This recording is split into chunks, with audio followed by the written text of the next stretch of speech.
praat met jou oor die onderwerp uitverkore en kosbaar. Anders gestel uitverkies en kosbaar. En ek hou aan jou een van die mooi skrifgedeeltes in ons Nuwe Testament voor, naamlik 1 Petrus hoofstuk 2 vers 6 tot 10. Petrus skryf, hy sê, daar staan immers in die skrif, kyk, ek sit in Sion 'n klip neer, 'n hoeksteen, uitverkore en kosbaar. Maar wie in hom glo sal verseker nie beskaamd staan nie. Daarom is dit kosbaar vir julle wat glo, maar vir ongelowiges geld, juis die klip wat die bouers afgekeur het die hoeksteen geword. En 'n klip waaroor 'n mens kan struikel, ja, 'n rots wat jou kan laat val. Hulle struikel omdat hulle aan die woord ongehoorsaam is. Hulle was daartoe bestem. Julle egter is 'n uitverkore geslag, 'n koninklike priesterdom, 'n heilige nasie, 'n volk wat aan God behoort, sodat julle die deugde kan verkondig van hom wat julle uit die duisternis geroep het na sy wonderbare lig. Julle wat eers nie 'n volk was nie, maar nou volk van God is. Wat eers nie ontferming ontvang het nie, maar nou ontferming ontvang het. Petrus skryf hierdie brief vanuit Rome, iewers tussen 60 en 62 na Christus, toe Nero die keiser van die Romeinse Ryk was. Nero was een van 3 keisers wat die Christene besonder wreed vervolg het. Die ander 2 was Domitianus en Trajanus. In 64 na Christus het 'n vuur wat 6 dae en 7 nagte lank gebrand het, 'n impak op ongeveer 70% van Rome. Daar was omtrent so plus minus 1 miljoen inwoners in Rome op daardie stadium. Hierdie brand het 'n impak op omtrent 70% van die stad gehad. En Nero het die skuld vir die brand op die Christene gepak. En daarna het hy Christene met diervelle laat aantrek, sodat die honde hulle kon verskeur. Hy het Christene laat kruisig. Hy het Christene met teer laat smeer en hulle lewendig aan die brand gesteek om as menslike fakkels sy tuine in die nag te verlig. Maar nog voor hierdie verskriklike wrede vervolging uitgebreek het, was Christene alreeds op baie dieselfde manier vervolg as wat ons tot vandag toe nog kry. Baie dieselfde manier. Kan jy glo dat die Romeine die Christene selfs daarvan beskuldig het dat hulle ateïste is, net omdat die Christene geweier het om die Romeinse gode of selfs die keiser te aanbid. Hulle is genoem ateïste. Die Christene was 'n klein minderheidsgroep in die Romeinse Ryk gewees. Mense het hulle nie verstaan nie. Mense was baie agterdogtig oor hulle. Dikwels die skuld gekry vir goed waaraan hulle nie skuldig was nie. Soos byvoorbeeld die brand in Rome. As enigiets skeef loop in die stad, dan is dit omdat die Christene nie die Romeinse gode aanbid nie, en dan word die Christene vervolg. Die skuld gekry vir so 'n klomp goed. Die mense het hulle nie verstaan nie, en hulle het bloot net eenvoudig nie ingepas nie. Suid-Afrika was nog altyd bekend as 'n Christelike land. Blykbaar is iets so 70% plus van die inwoners van Suid-Afrika verbonde aan die Christelike geloof. Maar selfs in die apartheidsjare, toe die NG Kerk nog die volkskerk was Christene wat die Here Jesus met hulle hele hart wou volg en dien, op verskillende maniere vervolg en uitgedruk. Ons was net te anders gewees. Ons het nie ingepas nie. Ek kan onthou toe ek my hart vir die Here gee, my lewe aan hom oorhandig. Was ek 'n tiener gewees, daardie stadium in standaard 7, 15 jaar oud, vandag se graad 9. Toe ek my hart vir die Here gee, hoe vinnig het ek nie geïsoleerd geraak op skool nie. Ek het 'n loner geword gedurende my hoërskooljare. Dikwels tydens 'n pouse was ek stoksiel alleen, niemand gehad om mee te praat nie. Al my vriende was by die kerk gewees. Petrus skryf sy brief vir sulke Christene. Vir sulke Christene. Christene wat soos vreemdelinge voel in hierdie wêreld en wat soos vreemdelinge behandel word deur hierdie wêreld. Daarom begin Petrus sy brief deur te sê ek skryf aan die vreemdelinge wat in Pontus en in Galasië en in Kappadosie en in Efese en in Asië ensovoorts is. Ek skryf aan die vreemdelinge. En Petrus herinner ons dat al voel ons soos vreemdelinge in hierdie wêreld en al word ons so behandel deur die wêreld rondom ons, dikwels geminag, moet ons weet dat ons in goeie geselskap is. Hulle dieselfde met Jesus Christus, ons Here en ons Verlosser, gedoen. Hulle het die klip gevat. Die bouers het die klip gevat en hulle het na hom gekyk en hom geweeg, die tekstuur van die klip gevoel en hom afgekeur. Ons gaan nie met hierdie klip bou nie. En juis hierdie klip is die klip wat vir God kosbaar was. En God wil nie net met hom bou nie, hy kies hom uit. Spesifiek kies hy Jesus Christus uit. Nie net as 'n klip om mee te bou nie, maar as die hoofhoeksteen van die hele gebou. In daardie jare het hulle die hoeksteen heel eerste gelê in die fondasie van die gebou. En die hoeksteen het die stabiliteit en die beleining van die hele gebou bepaal. Die hoeksteen het die integriteit van die hele gebou bepaal. 'n Klip is natuurlik 'n dooie ding, is dit nie so nie? Maar Jesus het uit die dood uit opgestaan. Hy is nie 'n dooie klip nie. Hy is 'n lewende klip.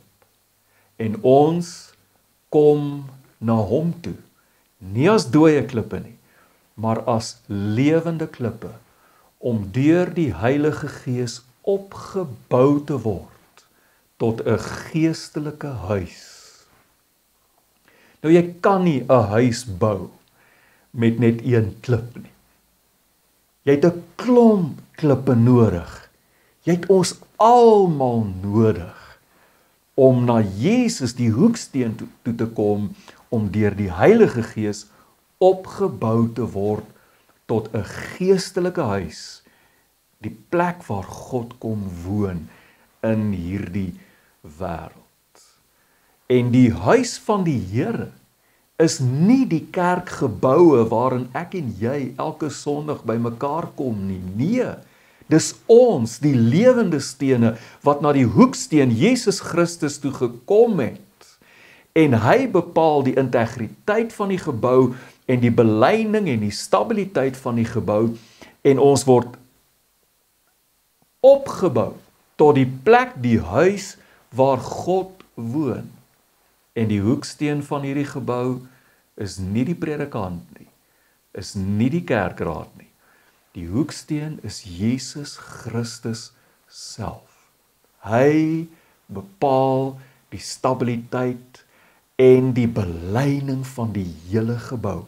Hy bepaal die integriteit van die huis van God, die plek waar God kom woon in hierdie wêreld. So, al word ek en jy deur ons wêreld afgekeur, al word ons verwerp,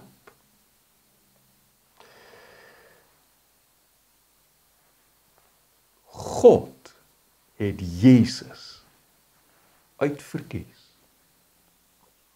as 'n kosbare hoeksteen. En ons kom na Jesus toe as lewende stene en die Heilige Gees bou ons op as die huis van die Here in hierdie wêreld. So terwyl ons vreemdelinge in hierdie wêreld is,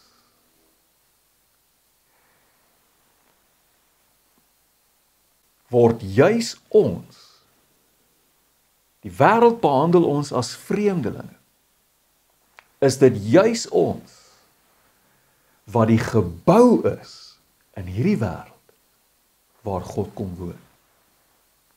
Luister baie mooi. Die Here ons God woon nie in die gemeenskap rondom ons nie. In ons gemeenskappe woon God onder ons. Ons is die huis van die Here in hierdie wêreld. Hy het gekies om ons die plek te maak waar hy kom woon. Daarom is dit nie die wêreld wat jou en my identiteit bepaal nie. Dit is God self wat ons identiteit bepaal. So wie is ons? Wie is ons? God kies Abraham, hy kies Jakob, hy kies Isak, en die volk Israel kom tot stand. En die volk Israel loop uit op die geboorte van een persoon, Jesus Christus. En nou word die volk van God voortgesit in die persoon van Jesus Christus. Hoor mooi, daar's geen volk van God in hierdie wêreld, behalwe in Christus nie. Die Jode is nog steeds vir God belangrik, terwille van hulle voorvaders, maar hulle is nie meer die volk van God nie. Dit is ek en jy, Jood en heiden, wat in Christus is, wat die volk van God in hierdie wêreld geword het. Die identiteit van Israel in die Ou Testament het nou oorgegaan op ons, wat in die Nuwe Testament die volk van die Here geword het. En daarom kom Petrus in ons gedeelte en hy maak stellinge wat in die Ou Testament oor die volk Israel gemaak is, kom hy in ons gedeelte en hy maak dit nou van toepassing op ons wat in Christus is. As ons in Christus is ons die Israel van God. As ons in Christus is ons die volk van die Here. En dit wat kenmerkend was van Israel in die Ou Testament, is nou kenmerkend van ons. En so sê Petrus, is ons 'n uitverkore geslag. Dit was van toepassing op Israel, nou is dit van toepassing op ons. Ons is 'n koninklike priesterdom, van toepassing gewees op Israel, nou op ons. Ons is 'n heilige nasie, van toepassing gewees op Israel, nou van toepassing op ons. Ons is God se eiendomsvolk, die volk wat aan hom behoort.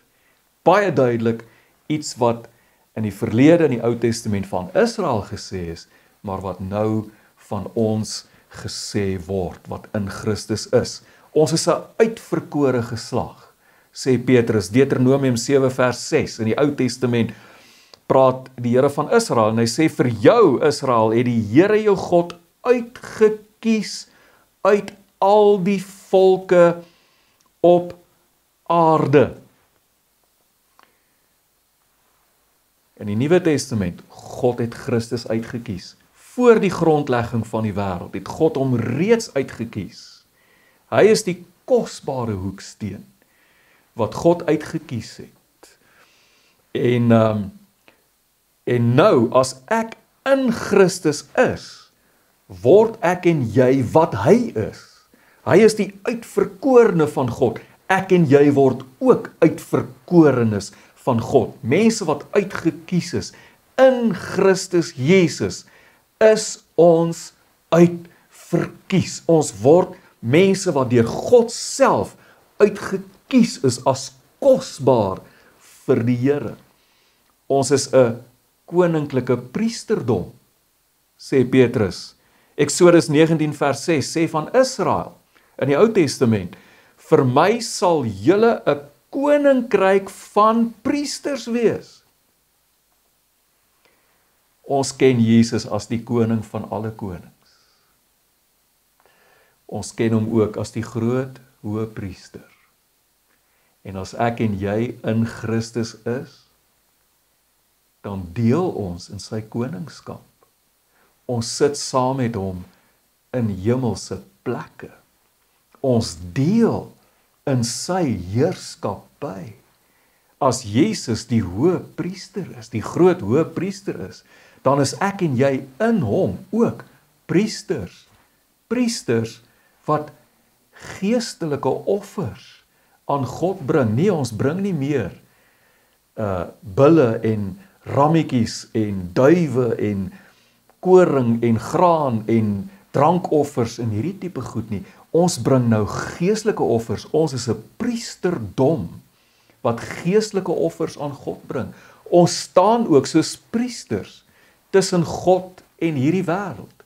Hierdie gebroke, stikkende wêreld waarin ons leef, hierdie sondige wêreld wat so stikkend is rondom ons. Ons neem hierdie wêreld in ons harte op en ons bring ons stikkende wêreld na God toe en ons tree vir ons wêreld in. Maar dan draai ons om en ons bring God, die goeie God, die heilige God, die regverdige God, die God van liefde, die God wat herstel en wat red, bring ons in ons wêreld in. Ons is inderdaad 'n koninklike priesterdom. Ons is 'n heilige nasie, sê Petrus. Eksodus 19 vers 6 sê dit van Israel in die Ou Testament. Vir my sal julle Israel 'n heilige nasie wees. Een van die grootste gevare wat Israel in die gesig gestaar het in die Ou Testament, was dat hulle net soos al die ander volke rondom hulle sou word. Met ander woorde, die oomblik as hulle soos die volke rondom hulle word, dan is hulle nie meer heilig nie. Dan is hulle ontheilig. Om geheilig te wees of om heilig te wees, beteken om afgesonder te wees. Om nie soos die wêreld rondom ons te wees nie. Ons het in Christus 'n heilige nasie geword. Ons lyk nie soos die wêreld rondom ons nie.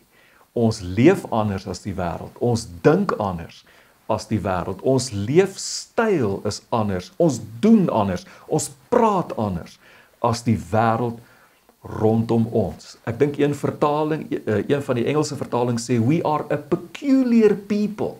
Ons is 'n bietjie snaaks, die wêreld verstaan ons nie, want ons is so anders as wat die wêreld is. Ons is nie soos die wêreld rondom ons nie, soos die gemeenskap rondom ons nie. Ons is anders, ons is afgesonder vir God self. Ons behoort aan hom, ons is syne. En dan laastens sê hy, ons is die volk wat aan God behoort. Dis gesê van Israel in die Ou Testament. Eksodus 19 vers 5 sê, dan sal julle onder al die volke my persoonlike eiendom wees, al behoort die hele aarde aan my. Let op, die Here sê die hele aarde behoort aan my, maar Israel, julle sal my persoonlike eiendom wees. In my huis behoort al die meubels aan my, die gordyne behoort aan my, die prente teen die mure behoort aan my motor behoort aan my, die beddens behoort aan my, maar ander mense kan dit ook gebruik. Behoort aan my, maar ander mense kan dit ook gebruik. Ander mense kan ook op my banke sit, op my stoele sit. Maar my bril, die bril wat ek dra, is my persoonlike eiendom. Dis net vir my. God sê van Israel in die Ou Testament, ek besit die hele aarde, maar julle is my persoonlike eiendom. En nou sê Petrus, is dit van toepassing op ons, wat in Christus die volk van God in die Nuwe Testament geword het. Ons is God se persoonlike eiendom. Sowel ons dikwels in hierdie wêreld verag, geminag, verwerp en selfs vervolg word, is dit nie die wêreld wat jou en my identiteit bepaal nie. Dit is God self wat ons identiteit bepaal. Hy wat Christus, die klip wat deur die bouers verwerp is, afgekeur is, juis hom uitgekies het as die kosbare hoeksteen. En ons is die lewende stene, kosbaar en uitgekies in Christus, wat die huis van God in hierdie wêreld van ons rondom ons word. Die plek waar God kies om te woon, sy eie persoonlike eiendom. En terwyl ons in ons reis deur hierdie wêreld, deur die lewe, dikwels swaar tye beleef, soms baie skuw behandel word, nie verstaan word nie, misverstaan word, verwerp word, geminag word, sê Petrus vir ons in 1 Petrus 5 vers 10, en dit is amper die slot van sy brief, hy sê, maar al moes jy my vriend, wat in Christus is, al moes jy vir 'n kort tydjie ly, sal die God van alle genade, wat julle tot sy ewige heerlikheid in Christus geroep het, julle herstel, bemagtig, versterk en stewig vestig. Terwyl ons deur hierdie wêreld reis as vreemdelinge, as bywoners, sal God self ons heel maak en ons bring by volmaaktheid. Hy self sal ons herstel, ons toerus, hy sal ons ondersteun, hy sal ons self versterk en hy is die een wat jou en my stewig vestig. Mag die Here jou seën saam met my. Amen.